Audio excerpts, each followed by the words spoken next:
Welcome back to No Plot, Only Lore. I have a 13-year-old kid, so roughly 90% of my interactions with Theory YouTube are as a patient and loving father. Do I know much about the lore of Five Nights at Freddy's? He would say no. I would say I know entirely too much about Five Nights at Freddy's because I am a 45-year-old man who knows who William Afton is and has opinions about the man's activities. I was not the target audience of the good folks over at Game Theory. Metric Roderick Patrick has sway over my child in ways that I do not, and has for his entire life. And even though Matt Pat has sailed over the horizon to enjoy his bazillion dollars in relative peace, his legacy continues to affect my son's relationship with all media. He loves stories that have theories. And, I get it. Some of my all-time favorite moments as a DM have come from listening to my players trying to unravel my mysteries. Not of the most recent puzzle, but of the world that they've inhabited. It's a fun way for your players to engage with your world between sessions, trying to pull the pieces of a mystery together and coming up with different, equally valid possibilities. Little did they know, the entirety of my plans consisted of the word goblins written on a napkin 10 minutes ago. And while I could talk specifically about the mascot horror genre and the layers of lore that genre produces, I want to talk specifically about the game Deltarune, because I feel like there's a lot that we can learn about building Theory-Craftable campaigns from Toby Fox's latest game. And I think a lot of it comes down to shutting up.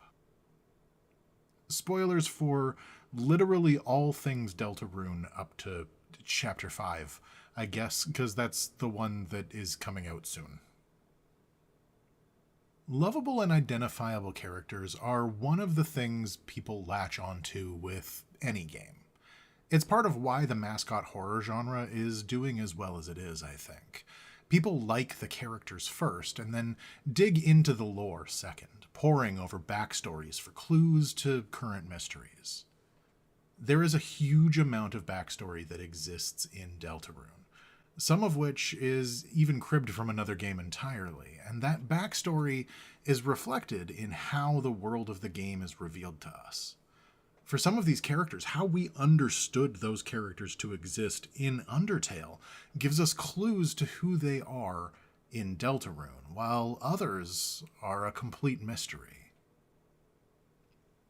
Sometimes this is very direct, such as Chris's proficiency in piano and having a history with the occult directly countermanding the agency of the player. For Noelle, the disappearance of her sister and the hospitalization of her father provide motivations for her actions during the Snowgrave route, and link her family to a broader mystery with the sealed bunker in Hometown. Susie has hints of a difficult home life that contribute to her anger and distrust of others, and even Ralsei's relative lack of a backstory within this framework points to a broader context within the lore. The game integrates these moments with environmental storytelling and parallelism in ways that create interesting and intriguing gaps. And those gaps are where players are able to theorize. Theories are often just attempts to fill in information that's been left open to interpretation. And one of the easiest ways that we can create opportunities for theory crafting is a conspicuous absence. Ralsei's lack of backstory is a blank canvas in the center of a museum full of detailed Raphaelite paintings next to Impressionist masterworks. It's a big white empty space that is easy to fill with your own ideas and connections to other bits of the narrative. He is arguably the most analyzed character in the story, serving as an anchor for theories that revolved around the meta-narrative and the nature of the Dark World. Where characters like the Knight or Gaster provide externalized mysteries, Ralsei is in close, a constant enigma that the players interact with all the time. And you can do this in your stories by providing a great deal of information about some things and next to no information about others. Being selective about which information you reveal and about whom allows your players to come up with their own ideas about how things work. You can even do this with descriptions in a single location. Describe 2 pillars in great detail. The carvings, the materials, the age, the pitting, the way that the dust has settled onto them. Then say the third one is there. Watch your players scramble to figure out what is going on with that third one. Emotional damage! There is a problem that I see in some fiction on a fairly regular basis, and that is that everyone is always right about everything. No one is given misinformation, no one is misled, because if a character lies to your protagonist, you have lied to your audience. There's a feeling of distrust that creeps in when your narrator, or anyone else in the story, is an unreliable source of information. One of the easiest ways to create gaps in your story is to have 2 different people say completely different things about the same subject, or to provide pieces of information rather than the whole truth. Queen operates under the false assumption that the Dark Fountains were a source of prosperity. They would bring happiness to the world. Birdley has been lying about being a genius for years. Tenna paints history with a propagandist brush, and while some of that comes to light with an objective truth being shown, in the interim we have gaps between what one person has said and what another person has said. Who is right? Who is wrong? Are they both correct somehow, even though the positions seem completely opposite? How can we reconcile what Ralsei says about the prophecy with the opinions of Spamton or Jevil? How player characters interact with one another, the information that they choose to believe or the information that's been made available to them helps create those theory crafting gaps. How do your players deal with the fact that 2 different people at 2 different times have said wildly different things about the clan of goblins that live nearby? How do your players handle the fact that 4 books detail 4 completely different weaknesses for your big bad, and 2 of them are polar opposites? Which of the proposed backstories for your favorite NPC is the right one? Any of them?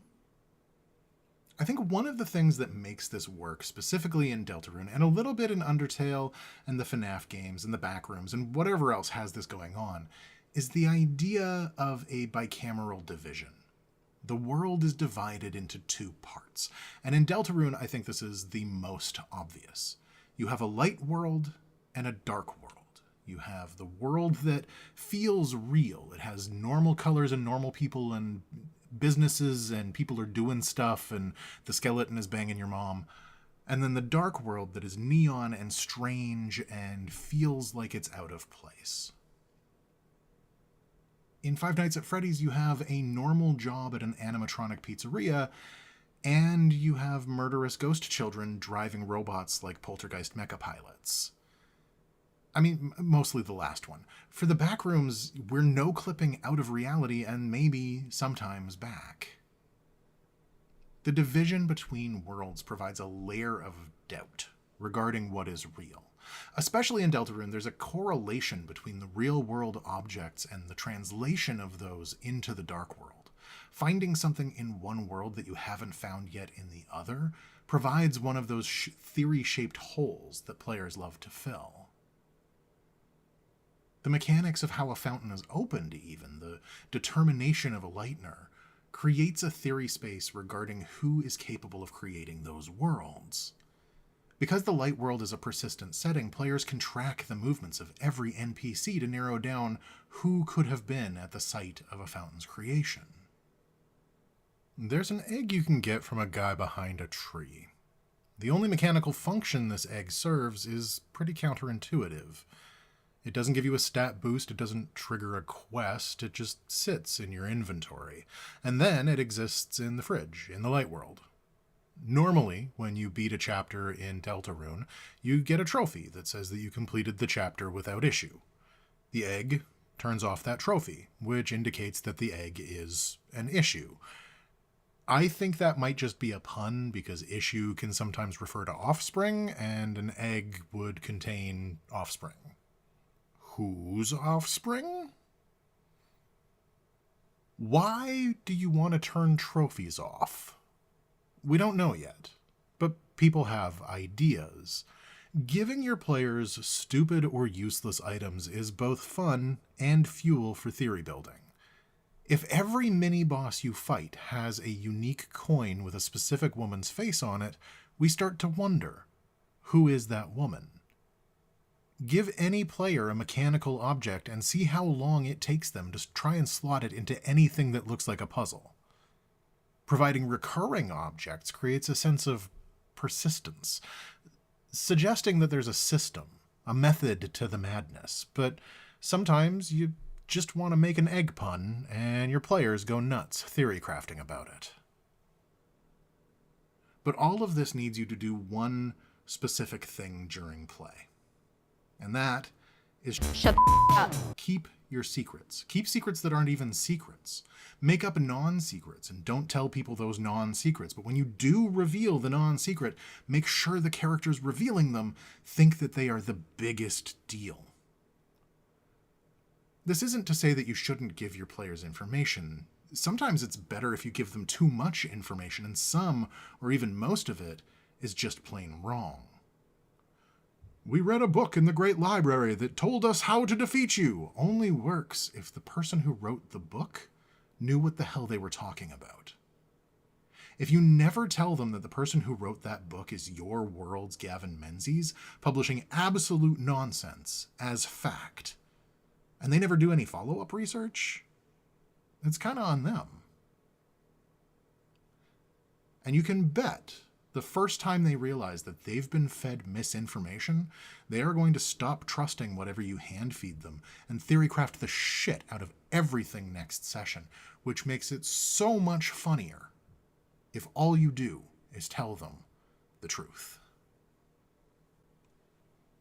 Now, last week I asked that you suggest things that could be my new outro because I got some feedback that my outros sucked, and the only person who suggested anything suggested that I do the old 4Kids One Piece rap.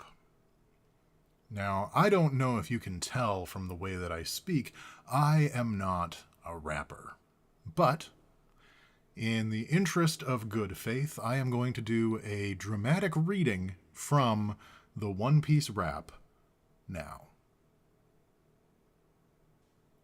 There once was a man named Gold Roger who was king of the pirates. He had fame, power, and wealth beyond your wildest dreams.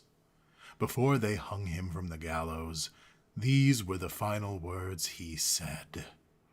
"My fortune is yours for the taking, but you'll have to find it first. I left everything I own in one piece." Ever since, pirates from all over the world have set sail for the Grand Line, searching for the One Piece, that treasure that would make all their dreams come true. Yo. Yeah, yo. Dreaming. Don't give it up, Luffy. Dreaming. Don't give it up, Zolo. Dreaming. Don't give it up, Nami. Dreaming.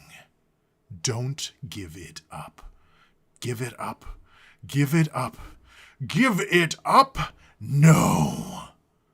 Here's how the story goes. We find out about a treasure in the Grand Line. There's no doubt. The pirate whose eye is on it, he'll sing. I'll be king of the pirates. I'm gonna be king. Yeah, yo. Yeah, yo. Yeah, yo. Ho, ho.